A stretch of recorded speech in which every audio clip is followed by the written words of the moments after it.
आजको भिडियो हेरेपछि तपाईले एटोमेसनको एउटा पावरफुल टुल N10 आफै चलाउन सक्नुहुनेछ।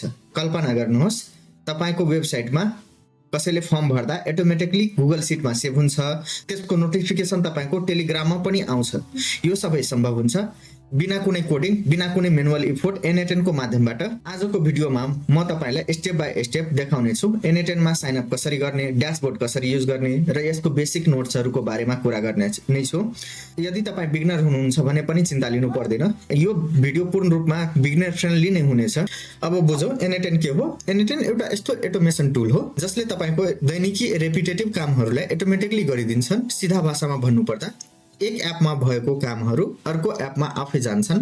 यसलाई रियल लाइफको एक्जाम्पलमा हेर्दा जीमेलमा नयाँ इमेल आयो भने त्यसलाई अटोमेटिकली एक्सेलमा वा गुगल सिटमा सेभ गरिदिने, कसैले अनलाइन फर्म भर्यो भने डाटाबेसमा स्टोर गर्ने प्लस इमेल सेन्ड गर्ने, त्यस्तै ई-कमर्समा अर्डर आयो भने टेलिग्राम वा व्हाट्सएपमा अलर्ट जाने। अब बुझौं N10 किन स्पेशल छ। यो एउटा ओपन सोर्स हो, तपाईले आफ्नो कन्ट्रोलमा राख्न सक्नुहुन्छ, फ्रीमा पनि युज गर्न सकिन्छन्, स्पेशली सेल्फ होस्ट गरेर यसलाई होस्ट गर्न सकिन्छन्। यो युज गर्न ड्र्याग एन्ड ड्रपको इन्टरफेस छ, बिना कुनै कोडिङको काम गर्न सकिन्छन्। यो highly customizable and advance automation tool पनि बनाउन सकिन्छन्। त्यसैले यो मार्केटमा अहिले लिड गरेर फेमस भएको टुल्स मध्ये एक रहेको छ। अब हामी N10 लाई कसरी युज गर्न सकिन्छ भनेर सिक्ने छौं। त्यसको लागि भिडियोलाई ढिलो नगरिकन हामी लागौ आफ्नो स्क्रिन तर्फ। N10 लाई एक्सेस गर्नलाई सबभन्दा पहिले तपाई आफ्नो कुनै पनि ब्राउजरमा गएर N10 टाइप गर्नुहोस्।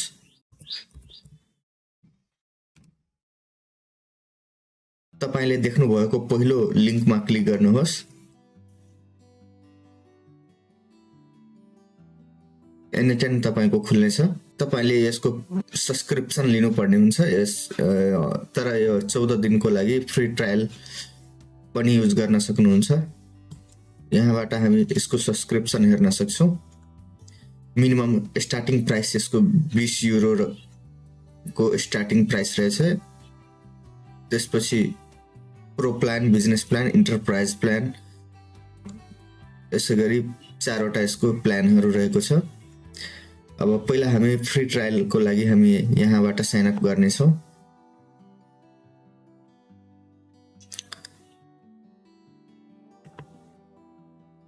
साइन अप गर्नलाई हामी आफ्नो इमेल दिने छौं।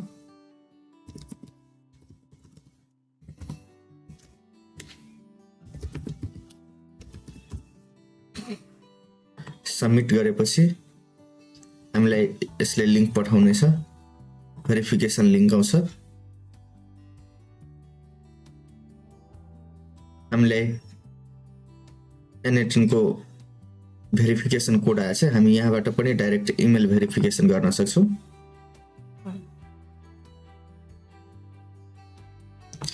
यहाँ आफ्नो फुल नाम राख्नु पर्ने हुन्छ।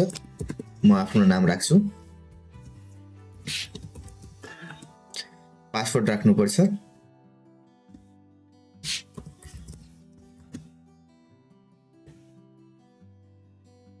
एकाउन्ट नेम के राख्ने भनेर सोधिरहेछ। म आफ्नै नाम राख्छु या त टेक राखिदिन्छु। टेक 55 राखे मैले। हाम्रो युजर साइन अप भएछ। यहाँ अब के फर्महरु खुल्छ त्यसको आन्सर गर्नुपर्छ।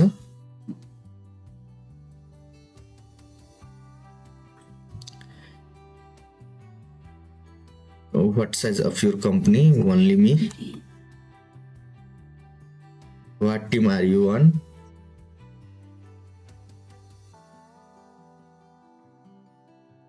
Execute honor. Google कहाँबाट थाहा भयो? How did you hear about N10? कहाँबाट यहाँ N10 मा आयो भनेर सोधेछ। Submit. स्किप गर्छु म। हाम्रो N10 स्टार्ट भएछ।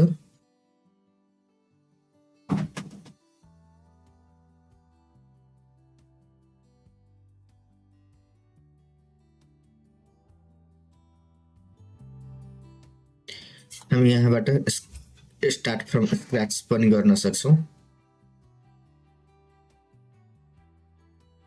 अब म तपाईहरुलाई N18 को केही ओभरभ्यूहरु दिन गइरहेको छु। यहाँ प्लस ध्यान दिएर हेर्नु होला। अब हामी सबभन्दा पहिले हाम्रो यो जुन यो डट रहेछ, डट भएको जुन प्यानल छ, यो हाम्रो क्यानभा प्यानल हो। यसमै हामीले वर्कफ्लोहरु बनाउने गर्छौं। यहाँ हामी डिफरेन्ट प्रकारका नोडहरु, एजेन्ट्सहरुलाई इन्टिग्रेट गरेर हाम्रो वर्कफ्लोहरु बनाउने गर्छौं। अब यहाँबाट हेरौं, यो प्लस चिन्हमा हामीले आफ्नो वर्कफ्लोहरु बनाउन सकिन्छ। यहाँबाट हामी वर्कफ्लो क्रिएट गर्न पनि सकिन्छ। यहाँ क्लिक गर्दा चाहिँ हाम्रो पर्सनल वर्कफ्लो, जस्तै यो 3 नम्बरको वर्कफ्लो छ। यहाँ हामी वर्कफ्लोलाई नेम पनि चेन्ज गर्न सक्छौं, जस्तै this is my second workflow. जुन हामीलाई नाम चाहिएको छ त्यो नामले हामीले वर्कफ्लोलाई रिनेम गर्न सक्छौं, जसले हामीलाई पछि हाम्रो कुन वर्कफ्लो हो भनेर चिन्नलाई सजिलो हुन्छ। ओभरभ्यूमा जाँदा हामीलाई हाम्रो वर्कफ्लोहरु कुन बनाएको छौं भने अहिलेसम्म बनाएको वर्कफ्लोहरुको लिस्ट यहाँ आउँछ। यहाँबाट पनि हामीले क्रिएट गरेको वर्कफ्लोमा डाइरेक्ट क्लिक गरेर हामी आफ्नो वर्कफ्लोलाई ओपन गर्न सक्छौं। त्यस्तै यहाँ क्रिएट वर्कफ्लोमा गएर हामी नयाँ वर्कफ्लो पनि क्रिएट गर्न सक्छौं। यहाँबाट हामीले 4वटा हामीलाई टुल्सहरु दिएको रहेछ।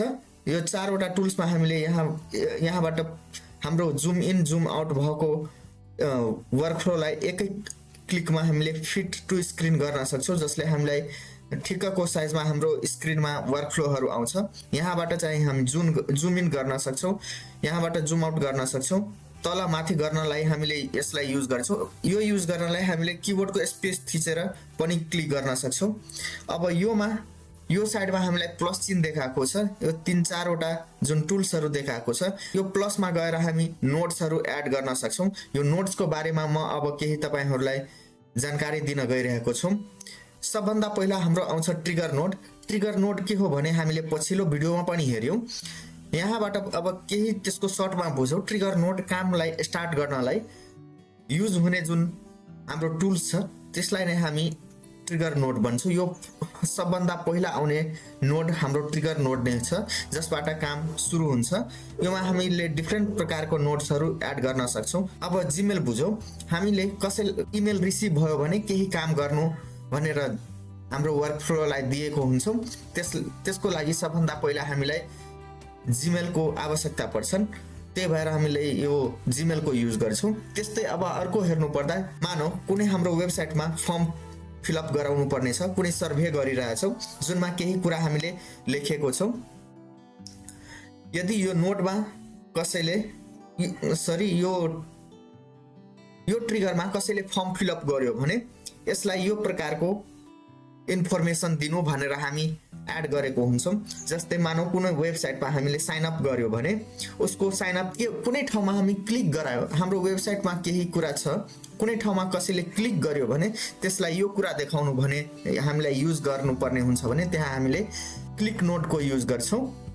अर्को नोट्समा आउँछ हाम्रो एक्सन नोट्स। एक्सन नोट्समा के हुन्छ भने स्टार्टिङमा कसैले हामीले इमेल पठायो भने हाम्रो वर्कफ्लोलाई इन्स्ट्रक्सन दिएको हुन्छ, त्यसलाई हाम्रो गुगल ड्राइभमा सेभ गरेर यो एक्सन नोट्सले अब के गर्छ भने हामीलाई जुन इमेल आएको छ त्यो इमेल्सलाई एउटा फोल्डर बनाएर हाम्रो गुगल ड्राइभमा सेभ गर्ने काम गर्छन्। यो हामीले डिफरेन्ट प्रकारको कुरामा युज गर्न सक्छौं, कुनै कुरा सेभ गर्नलाई, शेयर गर्नलाई। त्यस्तै हाम्रो क्यालेन्डर नोडले हामीलाई कुनै इभेन्ट बुक गर्नुपर्ने छ भने यो हाम्रो बुक गरेर राख्छ।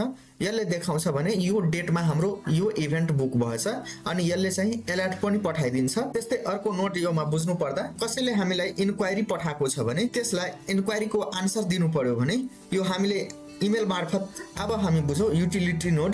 युटिलिटी नोड के हो भने हाम्रो वर्कफ्लोहरुलाई अर्गनाइज गर्ने, डाटा म्यानेज गर्ने, जस्तै फिल्टर। हामीलाई डिफरेन्ट प्रकारको डाटाहरु छ, त्योबाट केही डाटाहरुलाई मात्रै हामीलाई चुज गर्नुपर्ने छ भने फिल्टरको युज गर्छौं। युटिलिटी नोडको हामीलाई कति बेला जरुरी हुन्छ भने कुनै डाटालाई हामी स्ट्रक्चर गर्नु पर्यो, धेरै कुराहरु छ, त्योबाट केही हामीलाई स्पेसिफिक कुराहरु मात्रै चाहिएको छ भने हामी युटिलिटी नोडको युज गर्छौं। फिल्टर नोड मानौ एक्सेलमै हामीले धेरै डाटाहरु दिएको हुन्छ अनि त्यो डाटालाई हामीलाई केही कुरा यो ठाउँमा चाहिएको छ भनेर हामी चुज गर्छौं। त्यस्तै एनएटेनमा पनि हामीलाई डिफरेन्ट प्रकारको डाटाहरू दिएको हुन्छ। त्यो डिफरेन्टमा स्पेसिफिक चाहिएको डाटालाई हामी मात्रै युज गर्नलाई फिल्टरको युज गर्छौं। अब लिमिट मानौ कसैले हामीलाई अर्डर गरेको छ भने 2000 सम्मको अर्डर आयो भने जेनरल डिपार्टमेन्टलाई जाने, तर 2000 भन्दा माथिको अर्डर आयो भने हामीले एउटा अनरलाई पनि स्पेसिफिक मेसेज जानुपर्छ भनेर हामीले लिमिट लगायो भने लिमिट नोडलाई हामीले युज गर्नुपर्ने हुन्छ। समराइज नोड, अब मानौ हामीलाई धेरै ठुलो मेसेज आएको छ, त्यसलाई समराइज गरेर हामीलाई चाहिएको छ भने हामीले समराइज नोडको युज गर्नेछौँ।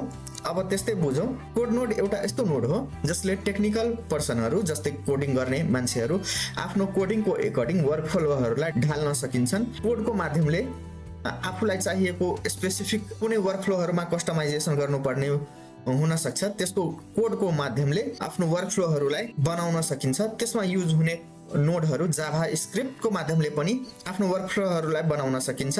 त्यस्तै HTTP रिक्वेस्ट, अब कुनै वेबसाइटबाट कुनै इन्फर्मेसन लिनु पर्यो भने हामीले HTTP को युज गर्छौं। यो पनि वेबसाइटकै लागि युज हुने वेबहुक हो। अब त्यस्तै बुझौँ एजेन्ट नोड। एजेन्ट नोड के हो भने आफ्नो ब्रेनलाई युज गरेर हामीलाई चाहिएको कुरा उसले आन्सर गर्ने हो। मानौ कसैले इमेल पठायो भने के आन्सर पठाउनु पर्छ भनेर यो एजेन्टले आफै समराइज गरेर आफै राइट गरेर त्यसलाई पर्सनल इमेल पठाउने काम जुन गर्छ एजेन्ट नोडले नै गर्छन्। हाम्रो स्पेसिफिक कामहरूलाई गर्नुपर्ने काम चाहिँ यो एजेन्ट नोडले गर्छ। यो मेमोरीलाई युज गरेर रिमेम्बर गरेर हामीलाई पहिला के भएको थियो त्यो कुरालाई समराइज गरेर आन्सर गर्नुपर्ने हुन्छ। त्यो युज गर्नलाई हामीले बुझ्यौँ 5 वटा नोड्सहरू हाम्रो कुन कुन छ र त्यो नोड्सको कामहरू पनि बुझ्यौँ। त्यसो भए साथीहरू, आजको भिडियो तपाईहरुलाई कस्तो लाग्यो आफ्नो प्रतिक्रिया दिन नभुल्नु होला। भिडियो मन परे लाइक, कमेन्ट र सब्स्क्राइब गर्न नभुल्नु होला। हस्त, धन्यवाद।